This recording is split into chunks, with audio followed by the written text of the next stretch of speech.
Hold on tight, because what I'm about to show you links the world's largest asset manager directly into the plumbing of the XRP ecosystem. This isn't a rumor, it's a blueprint that's been sitting in plain sight, one that could reshape how trillions in institutional money quietly flow across tokenized rails. This is a critical update for every XRP holder watching right now. Because while retail investors argue over short-term price action, the biggest names in global finance are laying infrastructure beneath your feet. Quick note before we go further, make sure you like and subscribe right now so you don't miss the next drop that exposes what's really happening behind the headlines. Every subscriber here is part of this awakening, the movement seeing the financial rewiring before it becomes mainstream news. This is not financial advice. Always do your own research and consult a qualified professional before making any financial decisions. At the time of recording, XRP is trading around $2.37. If you're watching this later, the number may have shifted. But what matters isn't the price, it's the pattern. Because what's happening behind the scenes makes short-term volatility irrelevant. Here's what most people missed. BlackRock, the same $10 trillion powerhouse that created the ETF industry as we know it, has been quietly assembling the architecture for tokenized fund distribution. They've already piloted tokenized T-bill funds on public blockchains. They've explored real-time settlement experiments with JP Morgan's Onyx network. But here's the twist. The same corridors used in those tests overlap with Ripple's liquidity zones. Think of it like this. The ETF industry is the bloodstream of global capital. BlackRock is the heart that pumps it. RippleNet and the XRP ledger are the new arteries being attached for instantaneous oxygen flow. When those systems connect, settlement latency vanishes, and the line between traditional finance and blockchain disappears. Over the past quarter, a handful of custodial disclosures quietly confirmed the integration phase. Asset managers testing multi-rail liquidity routing, code language for settlement optimization across blockchain networks. The very language mirrors Ripple's own documentation. This isn't coincidence, it's convergence. Now, why does that matter to you? Because when BlackRock builds something, the rest of Wall Street follows. They don't experiment for fun, they prototype for adoption. And the moment their custodians, firms like BNY Mellon, State Street, and Fidelity, activate those tokenized rails at scale, the bridge assets embedded within them will get repriced overnight.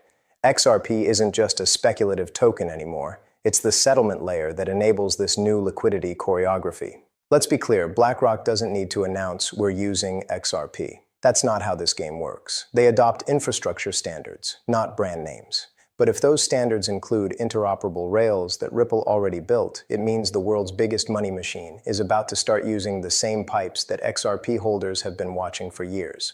This is the quiet phase before visibility. The same way the internet connected universities before consumers, liquidity networks are connecting custodians before the public ever notices. And here's the wildest part. This shift is already visible in data. Settlement throughput on Ripple-connected corridors has spiked even during market pullbacks. Liquidity is flowing into infrastructure while retail sentiment bleeds out. That divergence is the tell. It's exactly what preceded the rise of ETFs in the early 2000s. Silent accumulation, technical build-out, and then sudden mainstream migration. So as people panic over daily candles, institutions are buying time. They're installing new plumbing, while the crowd argues over faucets. If you own XRP, or even just hold traditional assets like ETFs, gold, or bonds, what's happening right now determines whether you're positioned on top of the rails or left chasing what flows through them later. Because this next phase isn't about hype, it's about settlement. The money has already chosen its path, and that path is starting to look a lot like XRP. When you hear BlackRock, you think of ETFs, not blockchains. But under the surface, what they're really building is a liquidity operating system. A framework that lets capital move between asset classes instantly. Here's how it works. Every time an ETF is created or redeemed, massive value moves through custodians like BNY Mellon or State Street. They deliver underlying securities to authorized participants, receive cash, and rebalance the portfolio. Normally, that process takes a day or more because each leg settles on different timelines. Equities on one, bonds on another, FX on yet another. But tokenization compresses that latency. Instead of waiting for clearinghouses, value hops through interoperable settlement rails, exactly the kind of corridors Ripple built with the XRP ledger. Those rails don't care if the asset is a treasury, a gold certificate, or an ETF share. They just settle it in real time. BlackRock's pilot projects, like their tokenized treasury fund and digital collateral experiments with JP Morgan's Onyx, are the early templates. They're proving that institutional liquidity can flow through blockchain gateways and back into traditional systems seamlessly. And while retail investors debate which coin will moon, these custodians are integrating invisible infrastructure, bridges that move billions a day without a headline. That's where XRP fits in. It's not replacing ETFs, it's lubricating them.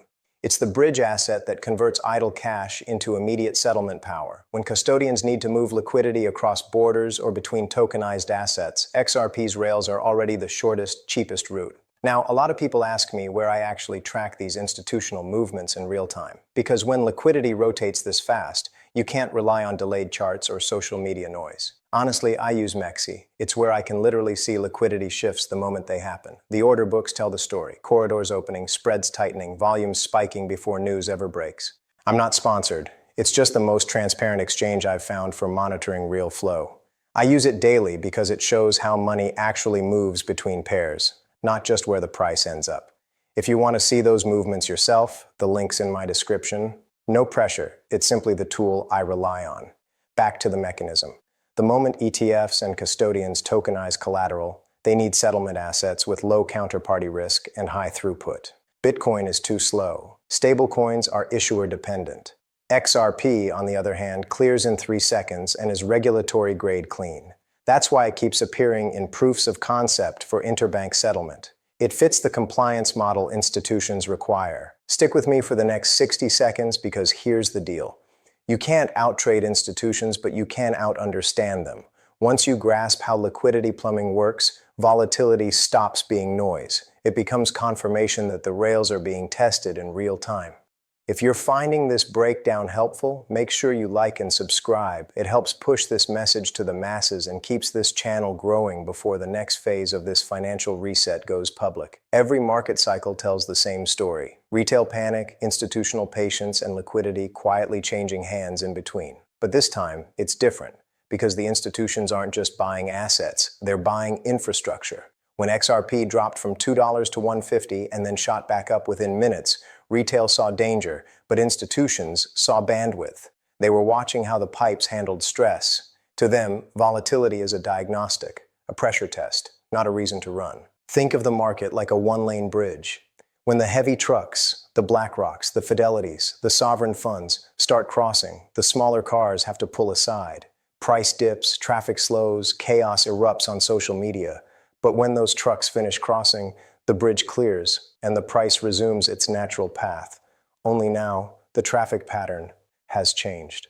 The big players have the right of way. That's exactly what we're witnessing right now in XRP's structure. Exchange balances are dropping, custodial wallets are swelling, and long-term holders are quietly increasing their share. Retail traders chase every candle. Whales accumulate in silence. The system is doing what it's designed to do, transfer ownership from emotional to strategic hands.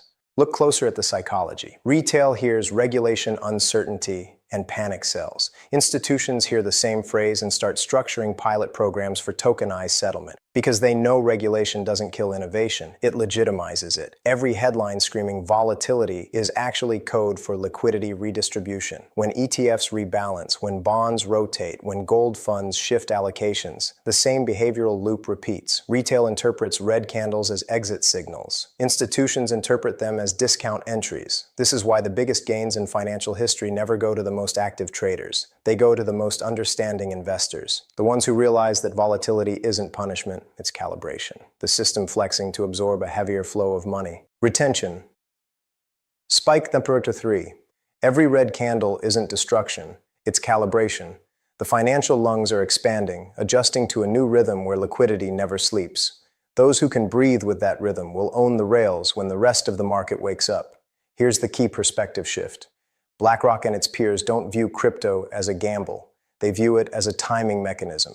They know every market panic accelerates regulation, every regulation accelerates adoption, and every adoption phase cements new infrastructure. They're playing decades ahead while retail is still watching hourly charts. So next time XRP flashes red, don't panic. Pay attention. The bridge isn't collapsing, it's being widened. And the trucks crossing it aren't leaving. They're reinforcing it for the next wave of global capital that's about to follow. Stay with me, because in the next 30 seconds, we're zooming out to the macro view, where you'll see how ETFs, gold, and XRP are converging into a single liquidity framework, and why this isn't speculation anymore. It's strategy. Zoom out for a second. The story isn't about crypto anymore. It's about liquidity architecture. Interest rates are topping out, bond yields are flattening, and the next rotation of global capital is already looking for faster settlement rails. That's why BlackRock's tokenization pilots matter. They're proof that traditional finance is migrating from delay to instantaneous flow. Gold, ETFs, bonds, these aren't competing asset classes anymore. They're becoming synchronized data streams moving through digital corridors. And the bridge asset tying it all together is XRP. The same way SWIFT connected banks in the 1970s, XRP is now connecting tokenized markets in the 2020s. That's why the volatility you've seen isn't chaos. It's calibration. The system is stress testing itself before it goes fully live. This is how every financial revolution begins. First, the insiders integrate, then the regulators follow. Finally, the world realizes it's been running on new rails the entire time. Strap in.